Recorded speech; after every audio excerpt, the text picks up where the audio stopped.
मनुष्याचं शरीर नश्वर होणार आहे, क्षणभंगूर आहे, परिवर्तनशील आहे. या श्रेष्ठ सिद्धांताला अनुसरून आपण सदा सर्व काळ कायानुस्मृतीची भावना केली पाहिजे. जो मनुष्य कायानुस्मृतीची भावना करत असतो तर तो मनुष्य कधीही अकुशल कर्म करत नाही.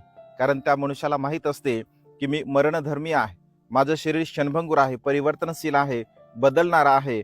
अशा प्रकारचा स्मृतिवान मनुष्य जर जागरूकपणे जीवन जगत असेल तर त्या मनुष्याची सर्व प्रकारचे विकार नष्ट होतात, नाहीशी होत असतात.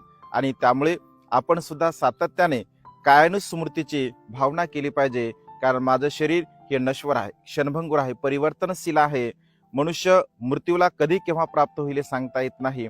आणि त्यामुळे कायगत स्मृती करणारा मनुष्य कधीही अकुशल कर्म करत नाही. तो सदा सर्व काळ पुण्यकर्म, चांगल्या प्रकारचे कर्म करत असतो आणि खऱ्या अर्थाने तो सुखाला प्राप्त होत असतो. नमो बुद्धाय, जय भीम.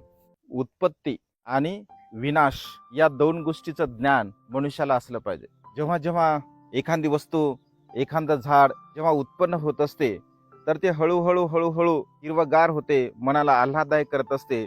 परंतु विनाशाकडे जेव्हा जेव्हा हे झाड जात असते तर तेव्हा तेव्हा बघा कशा प्रकारचं ते झाड सुकलेलं असतं. उत्पत्तीचा आणि विनाशाचा हा सिद्धांत जो मनुष्य जाणतो, समजून घेत असतो तर खऱ्या अर्थाने तो मनुष्य आपल्या जीवनातील कर्माला सुद्धा समजून घेतो.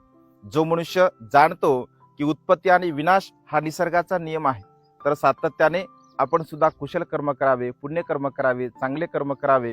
कारण आपण सुद्धा विनाशास प्राप्त होणार आहोत, नष्ट होणार आहोत. आणि अशा प्रकारचा जीवन जगणारा मनुष्य आपल्या जीवनामध्ये सुखाच्या अवस्थेला प्राप्त करत असतो. नमो बुद्धाय, जय भीम. व्हिडिओ आवडल्यास लाईक करा.